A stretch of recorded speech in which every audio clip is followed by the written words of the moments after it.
Assalamualaikum warahmatullahi wabarakatuh. Perkenalkan, nama saya Anissa Musdalifah dengan NIM 24420 14005. Tujuan saya membuat video ini adalah untuk memenuhi tugas mata kuliah Psikologi Pendidikan dengan dosen pengampu Bapak Muhammad Hasan Abdillah S.PSI M.PSI.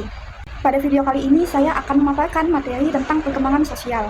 Baik, yang pertama adalah perkembangan sosial. Perkembangan sosial ini adalah proses bagaimana individu membangun hubungan, berinteraksi dengan orang lain, dan juga menyesuaikan diri dengan lingkungan sosialnya. Perkembangan ini mencakup kemampuan untuk kita dapat berkomunikasi dengan baik, bekerja sama dengan orang lain, menunjukkan empati, dan juga memahami serta mengikuti norma sosial yang ada di lingkungannya. Dengan kata lain, perkembangan sosial ini membantu individu menjadi bagian dari masyarakat dan berfungsi secara efektif dalam kehidupan sosialnya. Dalam perkembangan sosial, terdapat beberapa teori yang menjelaskan bagaimana individu dapat berkembang dalam lingkungan sosialnya. Nah, pada video kali ini saya akan menjelaskan dua teori yang sering digunakan dalam perkembangan sosial, yaitu teori psikososial dari Erikson dan juga teori ekologi dari Uwe Bronfenbrenner. Yang pertama itu adalah teori Erikson. Erikson memandang perkembangan manusia itu sebagai proses bertahap sepanjang kehidupan. Dia menjelaskan bahwasanya manusia itu melewati 8 tahap perkembangan dari bayi hingga usia lanjut. Nah, setiap tahap melibatkan krisis psikososial. Krisis psikososial ini adalah tantangan penting yang menjadi titik balik perkembangan. Krisis ini tuh bukan peristiwa yang buruk, tetapi ini adalah kesempatan untuk individu bisa tumbuh dengan lebih optimal. Keberhasilan menyelesaikan krisis psikososial ini akan menghasilkan kesehatan psikologis yang lebih baik. Akan tetapi, ketika kegagalan, maka itu akan dapat menimbulkan kesulitan emosional. Menurut Erikson, perkembangan sosial ini berlangsung melalui sejumlah tahap, dan setiap tahap itu memiliki tugas perkembangannya masing-masing yang harus dihadapi oleh individu. Yang pertama itu adalah tahap 1, yaitu trust versus mistrust atau percaya versus tidak percaya, yang dialami oleh umur 0 sampai 18 bulan. Pada tahap ini, bayi itu mulai belajar nih, apakah dunia ini dapat dipercaya. Kepercayaan si bayi akan muncul ketika bayi menerima perawatan atau perlakuan hangat dari orang tuanya. Sebaliknya, ketika bayi tidak diperlakukan dengan hangat dan baik oleh orang tuanya, maka rasa ketidakpercayaannya akan muncul karena bayi itu merasa sering diabaikan dan juga diperlakukan dengan kasar. Kedua adalah autonomy versus shame and doubt, yaitu mandiri versus ragu pada umur 18 bulan sampai 3 tahun. Nah, setelah anak ini merasa aman dan juga percaya, maka anak mulai menyadari bahwa dirinya itu memiliki kendali atas perilakunya sendiri. Nah, jika anak ini diberi kesempatan untuk mencoba, maka anak akan mengembangkan kemandiriannya. Akan tetapi, ketika anak dibatasi atau sering dihukum, maka anak dapat merasakan keraguan dan juga malu pada kemampuannya. Ketiga adalah initiative versus guilt, atau inisiatif versus rasa bersalah yang terjadi pada umur 3-6 tahun. Pada tahap ini muncullah pada masa kanak-kanak awal. Nah, jadi pada masa kanak-kanak awal ini, dunia sosial anak ini semakin luas. Anak jadi terdorong untuk berinisiatif dan juga melakukan aktivitas yang dia inginkan. Nah, jika anak terlalu sering dimarahi atau dibuat merasa bersalah, maka mereka itu akan menumbuhkan rasa bersalah yang berlebihan. Keempat yaitu industri versus inferioritas, yaitu produktif versus rendah diri yang terjadi pada umur 6-12 tahun. Nah, pada tahap ini anak mulai memfokuskan energinya pada belajar dan juga menguasai keterampilan akademik yang dia minati. Nah, keberhasilan akan menumbuhkan rasa mampu atau tadi industri, sedangkan kegagalan yang terus-menerus dapat menimbulkan rasa rendah diri dan juga menjadi tidak kompeten. Tahap kelima yaitu identity versus role confusion, yaitu identitas versus kebingungan peran yang terjadi pada umur 12-18 tahun. Pada tahap ini, remaja mulai mempertanyakan nih siapa saya dan akan menjadi apa saya nantinya. Nah, mereka mulai mengeksplorasi berbagai peran dan juga pilihan hidupnya. Jika eksplorasi ini tidak berjalan dengan baik, maka remaja akan mendapatkan kebingungan identitas serta dia bingung nih arah hidupnya akan jalan kemana. Jadi eksplorasi ini sangat penting untuk membentuk identitas yang sehat. Keenam yaitu intimacy versus isolation, yaitu keintiman versus isolasi yang terjadi pada umur dewasa muda. Nah, pada tahap ini, individu itu mulai berusaha untuk membangun hubungan dekat dan juga bermakna. Kegagalan dalam membangun hubungan ini dapat menyebabkan isolasi sosial. Isolasi sosial ini adalah dia menarik diri. Ini kondisi ketidakmampuan atau penurunan kemampuan seseorang untuk berinteraksi dengan lingkungan sekitarnya. Nah, biasanya ditandai dengan perilaku menyendiri, menghindari orang lain, dan juga dia selalu merasa kesepian. Nah, jadi pada tahap ini, kemampuan menjalin hubungan yang erat dan juga bermakna itu menjadi tugas utama. 7 adalah generativity versus self-absorption, yaitu generatif versus keegoisan yang terjadi pada umur dewasa tengah.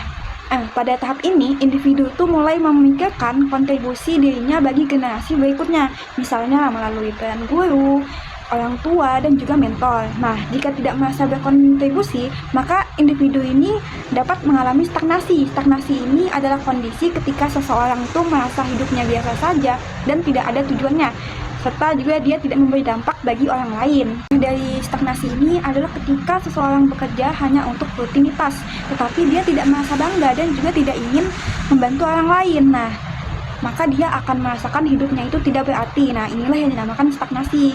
Jadi stagnasi ini adalah perasaan mendek dalam hidup dan kurang merasa bermakna. Yaitu tahap ke-8, integrity versus despair, yaitu integritas versus putus asa yang terjadi pada usia lanjut. Pada tahap akhir kehidupan, individu itu mulai merefleksikan hidupnya. Jika dia merasa hidupnya itu bermakna, maka akan muncul rasa integritas. Jika tidak, individu ini akan mengalami keputusasaan. Jadi pada tahap ini intinya itu adalah penerimaan terhadap kehidupan yang telah dijalani dengan membawa ketenangan. Kedua adalah teori Bronfenbrenner atau bisa kita sebut dengan teori ekologi. Teori ini menekankan bahwasanya perkembangan anak sangat dipengaruhi oleh konteks sosial tempat anak itu hidup.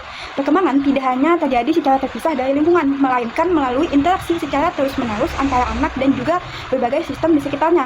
Maksud dari berbagai sistem di sekitarnya ini adalah lingkungan-lingkungan yang mempengaruhi kehidupan anak, baik secara langsung maupun secara tidak langsung. Contohnya itu adalah sistem paling terdekat, yaitu sekolah, teman sebaya, dan juga keluarga. Nah, menurut teori ini, perkembangan anak ini tidak hanya bisa dipahami dengan melihat faktor dalam diri anak itu saja, seperti kemampuan dan juga kepribadiannya. Sebaliknya, perkembangan juga dipengaruhi oleh lingkungan yang saling berkaitan.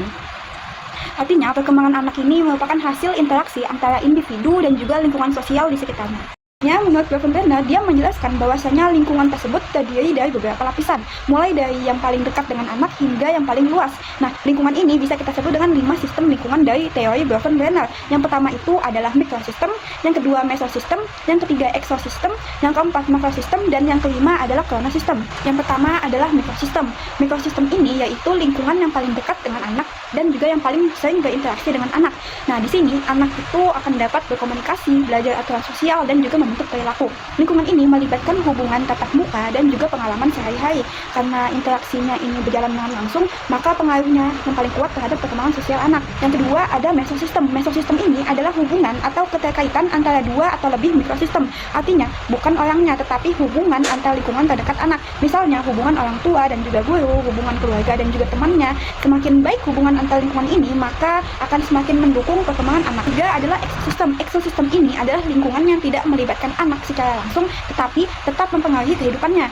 Jadi di sini anak itu tidak berada di dalam sistem ini, tetapi dampaknya terasa dalam kehidupan sehari-hari. Contohnya itu adalah ketika ada orang tua yang selalu lembur tiap malam. Nah, anak tidak berada dalam sistem ini atau tidak berada di pekerjaan itu. Akan tetapi anak ini merasakan dampaknya. Dampaknya itu adalah dia merasa kurang diperhatikan, kurang adanya bimbingan dari orang tua, dan juga kurangnya dukungan dari orang tua. Nah, jadi pengaruhnya ini bersifat tidak langsung namun tetap penting dalam perkembangan sosial anak. Keempat ada makrosistem. Makrosistem ini adalah lingkungan paling luas yang mempengaruhi kehidupan anak secara tidak langsung melalui budaya dan juga sistem sosial. Makrosistem ini mencakup budaya, nilai-nilai masyarakat, hukum, dan juga kondisi sosial ekonomi.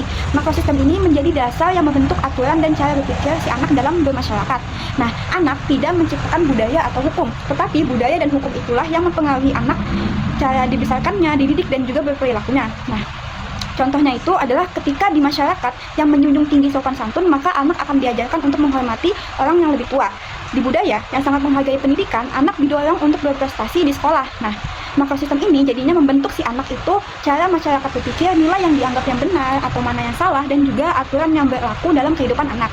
Jadi, perkembangan anak ini tidak hanya dipengaruhi oleh keluarga dan juga sekolah, tetapi juga oleh budaya dan juga sistem sosial yang lebih luas. Kelima adalah kronosistem. Kronosistem ini adalah pengaruh waktu dan perubahan yang terjadi sepanjang kehidupan seseorang. Artinya, perkembangan anak ini bisa berubah karena peristiwa penting dalam hidupnya dan juga perubahan sosial dan sejarah. Jadi, bukan hanya lingkungan yang mempengaruhi anak, tetapi juga kapan suatu peristiwa itu terjadi. Nah, seiring waktu, kehidupan anak ini bisa mengalami perubahan. Perubahan ini juga bisa berdampak besar terhadap perkembangan sosial dan juga emosionalnya. Perubahan ini biasanya terjadi dalam kehidupan pribadi anak dan juga dalam lingkungan sosial atau masyarakat.